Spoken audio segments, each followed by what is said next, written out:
जिस तरीके से आज जो सरकार का आंकड़े आए हुए हैं जिनमें जीडीपी 8.2% के रेशियो से बढ़ रहा है और जो इन्फ्लेशन है 0.25 पे आ गया है, जो कि इन्फ्लेशन महंगाई दर होती है, इसके पीछे कई सारे कारण हैं कि इसकी सच्चाई क्या है, इसकी हकीकत क्या है। इसको मैं अभी आप सभी लोगों के सामने एक तथ्य के रूप में रखना चाहता हूं, जो बहुत सिंपल भाषा में रखना चाहता हूं। इसकी बहस जो संसद के अंदर भी हो रहे हैं, दूसरे पार्टी के नेता लोग भी बता रहे हैं कि ये चीज़ें झूठी है, अफवाह है। अगर जीडीपी बढ़ रही है तो लोगों का ग्रोथ क्यों नहीं हो रहा है? इसके पीछे कई सारे कारण हैं, जो कि अभी मैं आप सभी लोगों के सामने ये सच्चाई प्रूफ करना चाहता हूं कि आप कई सारे वीडियोज़ भी इस पर देखे होंगे, पर हकीकत क्या है, एक्चुअल क्या है, अभी मैं आप सभी को बताऊंगा। तो प्लीज़ मेरे वीडियो के साथ बने रहिए और एक एक पॉइंट को समझिए मैं क्या बताने वाला हूँ। जो जीडीपी 8.2 के रेशियो से बढ़ रहा है, इसका सबसे बड़ा कारण ये है कि ये जीडीपी बढ़ा है, इसमें 8.2 का रेशियो से अपना क्वार्टरली पिछले क्वार्टर में बढ़ा है और सरकार ने जो उसका आंकड़ा पेश किया है। और सच्चाई ये है कि जो ग्रॉस डोमेस्टिक प्रोडक्ट है वो डिस्ट्रीब्यूशन कहाँ कहाँ हुआ है, किस किस सेक्टर में कितना इनकम आया, कितना इन्वेस्टमेंट हुआ है, उस पर डिपेंड करता है। अभी आपके रोज़मर्रा की चीज़ें हैं जिनमें कि दाल चावल सब्जियां हैं, या फिर बच्चों के स्कूल के फीस है, हॉस्पिटल्स के हैं, इनमें कितना इन्वेस्टमेंट हुआ है और इनसे कितना ग्रोथ पोटेंशियल बढ़ा है। और दूसरा एक सबसे बड़ा सेक्टर ये है कि मैन्युफैक्चरिंग सेक्टर में बहुत बड़ा ग्रोथ हो रहा है इंडिया में। उसकी वजह से जीडीपी जो है ग्रोथ हो रहा है। अपने यहाँ पे सबसे ज़्यादा एआई के आने के बाद से ऑटोमेशन हो रहा है। जो पहले क्या होता था कि अलग अलग सेक्टर में धीरे धीरे ग्रोथ होती, पर इस समय बहुत ज़्यादा ग्रोथ हो रहा है। ये ऑटोमेशन सेक्टर में ज़बरदस्त ग्रोथ हो रहा है, इसकी वजह से जीडीपी में ग्रोथ हो रहा है। और वो जो है, जो कंपनी, जो मैन्युफैक्चरिंग सेक्टर के लोग हैं, उनको इसके बारे में आइडिया है, उनको पता है कि उनका बेनिफिट हो रहा है और उस चीज़ों में जा रहा है। बट एक रिस्क ये भी है कि जीडीपी बढ़ने के साथ साथ हमारी जॉब अपॉर्चुनिटीज़ नहीं बढ़ रही है। बेरोजगारी दर वैसे के वैसे है और सरकार दिखा रही है कि हमारी जीडीपी बढ़ती जा रही है। तो इसके पीछे भी कारण है।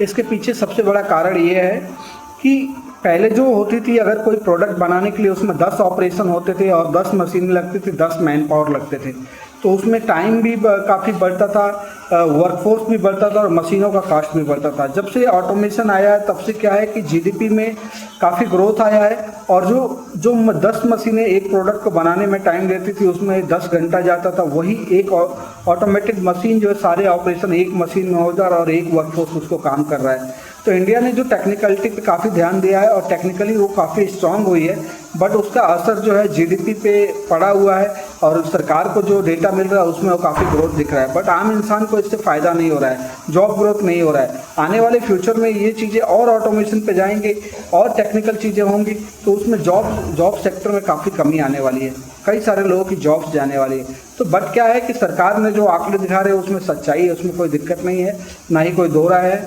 और बेसिक चीज़ क्या है कि अभी सरकार को ध्यान देने की इस चीज़ की ज़रूरत है कि सरकार को अपना फोकस सबसे ज़्यादा उस चीज़ पे करना चाहिए कि लोगों को किस में टेक्नोलॉजी में, कौन से टेक्नोलॉजी में लोगों को स्ट्रॉन्ग किया जाए कि जिससे लोगों को रोजगार। और जो समाज में जितने भी लोग हैं, जितने भी हमारे युवा हैं जो कि टेक्निकल हैं, नॉन टेक्निकल हैं, जो सबसे ज़्यादा ज़रूरत है इनफॉर्मल सेक्टर में, कृषि में, जो हमारे रोज़मर्रा की चीज़ें हैं, जो कि प्रोडक्ट बन रहे हैं खाने की चीज़ों में और कपड़ों की चीज़ों में, इन सब चीज़ों में कितना ग्रोथ आएगा और लोगों को कितना इसमें बेनिफिट मिलेगा, उन सब चीज़ों में लोगों को अलग अलग तरह की ट्रेनिंग देने की ज़रूरत है, जिससे कि जीडीपी तो बढ़ेगा, तो हमारी इकोनॉमी भी स्ट्रांग होगी। बट दूसरा सबसे बड़ा चीज़ होगा कि जॉबलेस बहुत सारे लोग होंगे इस एआई के दौर में। और जो इन्फ्लेशन रेट की बात है, इन्फ्लेशन रेट 0.25 पे आके अटका हुआ है। इसका सबसे बड़ा एक कारण ये है कि इन्फ्लेशन रेट घटा है, महंगाई दर घटी है, ये सच्चाई है। बट जो हमारे रोज़मर्रा की चीज़ें हैं, जो कि इंसान की इनकम है, उस हिसाब से रोज़मर्रा की चीज़ें ऑलरेडी टॉप पे हैं, ऑलरेडी महंगाई पे हैं और वहाँ पे वो स्थिर हो गई हैं। जैसे पेट्रोल का दाम अभी आप लोग देखते हो एक आध साल से बिल्कुल स्टेबल 94, 95, 96 पे अटका हुआ है, ना ही वो बढ़ रहा है ना ही उससे नीचे आ रहा है। तो ऑलरेडी वो टॉप पे पड़ा हुआ है और वहाँ पे स्टेबल है, हमारी आदत पड़ गई है।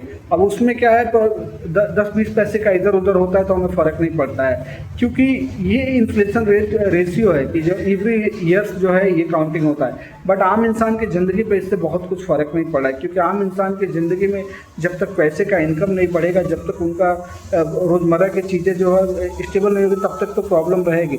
इसलिए जो आम इंसान को प्रॉब्लम क्रिएट हो रहा है और ये जीडीपी का यही आंसर है, जो कि हकीकत और सच्चाई है। तो प्लीज़ मेरे वीडियो को लाइक शेयर कमेंट कीजिए और हमें सपोर्ट कीजिए। मैं और अच्छे वीडियो लेके आऊँगा और आपको सपोर्ट करूँगा।